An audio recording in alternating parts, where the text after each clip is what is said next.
हम्म हम्म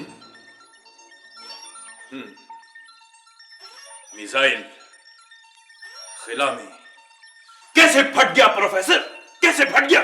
sir शायद किसी technical खराबी की वजह से ऐसा हुआ है। तुमने उसे चेक किया था? यस सर, मैंने उसे अच्छी तरह चेक किया था।